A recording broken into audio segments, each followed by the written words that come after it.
बड़ा सवाल यह उठ रहा है कि क्या लद्दाख के मुसलमानों के साथ धोखा हुआ है।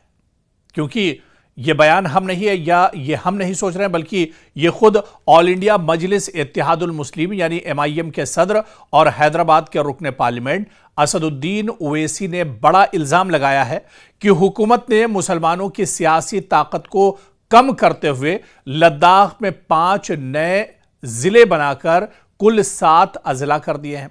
और उनका कहना है कि इस कदम का मकसद लद्दाख में बौद्ध और मुसलमानों की जो मुत्तहिदा रियासत की तहरीक है उसे तोड़ना है और तकसीम करना है।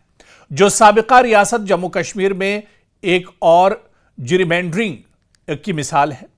दरअसल जेरिमेंडरिंग यानी इससे मुराद इंतखाबात के लिए इंतखाबी हलकों की हुदूद को इस तरह गैर मुनसिफाना तरीके से तब्दील करना या बनाना है कि किसी खास सियासी जमात या गिरोह को नाजायज फायदा पहुंचे, और इस अमल का मकसद वोटिंग के नतायज को किसी एक पार्टी के हक में करना होता है। दरअसल हालिया दिनों अभी 2-4 दिन पहले ही जिस तरह से लद्दाख के गवर्नर ने एक बड़ा फैसला लिया और उन्होंने लद्दाख में 5 नए जिलों का ऐलान किया, यानी कुल मिलाकर लद्दाख में पहले 2 जिले हुआ करते थे, अब 5 जिले बढ़ने के बाद लद्दाख में जिलों की तादाद, जो डिस्ट्रिक्ट्स हैं उनकी तादाद 7 हो गई है। लेकिन इस पर MIM चीफ असदुद्दीन ओवैसी ने सवाल उठाया है। उन्होंने कहा है कि दरअसल ये मुसलमानों को बांटने या लद्दाख की जो रिवायत रही है, जो आपसी भाईचारा रहा है, जो हमाहंगी रही है, उसे दरअसल तोड़ने की कोशिश है। और लद्दाख में ये जिले बढ़ाकर कहीं ना कहीं मुसलमान और इसके अलावा बौद्ध, इनके दरमियान जो यूनिटी थी, जो भाईचारा था, दरअसल इसे तोड़ने के लिए ये जिले बढ़ाए गए हैं। असदुद्दीन ओवैसी के बयान के पीछे की सच्चाई क्या है, दरअसल उसे हमें समझना होगा, क्योंकि साल 2011 की मरदमशुमारी के मुताबिक लद्दाख की आबादी में आप देखिए कि मुसलमानों की जो तादाद थी वो 46.40% और बौद्ध की जो आबादी थी वो 39.65%। मगर अब 7 जिलों में 5 बौद्ध अक्सरियती और सिर्फ 2 मुसलमान अक्सरियती जिले बनाए गए हैं।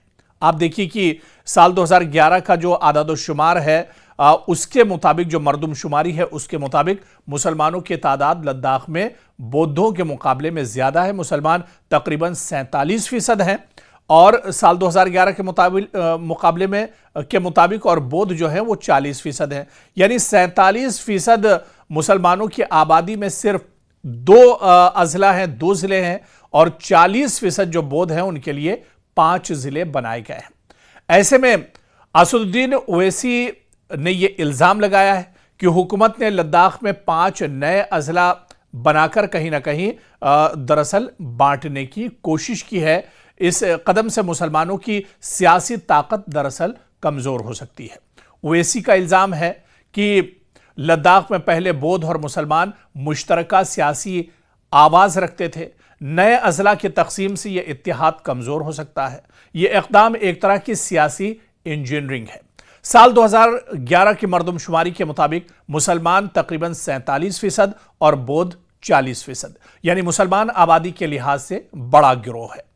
लेकिन अब आप देखिए कि नए अजला की तश्कील के बाद 7 जिलों में से 5 बौद्ध अक्सरियती और सिर्फ 2 जिलों में मुसलमान अक्सरियत में हैं।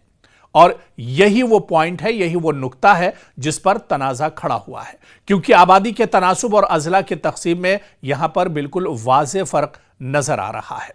अगरचे इस पर मुख्तलिफ तरह के लोगों की राय हैं, मगर आमतौर पर हुकूमत ऐसे फैसलों के लिए दलाइल देती है कि बेहतर इंतजामी कंट्रोल, दूर दराज इलाकों तक सहूलियात की रसाई, मकामी तरक्की को तेज करना, इसी वजह से दरअसल ये अजला बनाए गए हैं। लेकिन असदुद्दीन ओवैसी हो या फिर लद्दाख के और जो इंटेलेक्चुअल्स हैं, जो जानकार हैं, वो ये बताते हैं कि दरअसल जो कदम उठाया गया है गवर्नमेंट की तरफ से, जो कदम LG की तरफ से उठाया गया है, दरअसल इसमें इनकी नीयत साफ नहीं है और बौद्ध और मुसलमानों को यहां पर तकसीम करने, उन्हें बांटने को लेकर दरअसल यह कदम उठाया गया है और ऐसे में आने वाले दिनों में जो तफरीक की गई है, जो एक बंटवारा किया गया है, इसके दूररस जो असरात हैं वो भी एक तरह से नजर आएंगे और इसका जो निगेटिव जो पहलू है वो दरअसल आने वाले दिनों में एक तरह से जाहिर हो सकता है, क्योंकि जहां पर मुसलमान ज्यादा हैं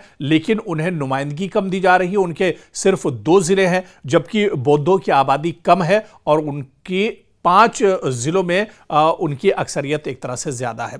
तो कहीं ना कहीं ये इससे टकराव की और जो सूरत हाल है वो एक तरह से पैदा होगी और आने वाले दिनों में लद्दाख में एक तरह से हालात और ज्यादा बिगड़ सकते हैं। लेकिन आखिर सच्चाई इसके पीछे की क्या कुछ है, यह आने वाले दिनों में एक तरह से दूध का दूध और पानी का पानी हो जाएगा।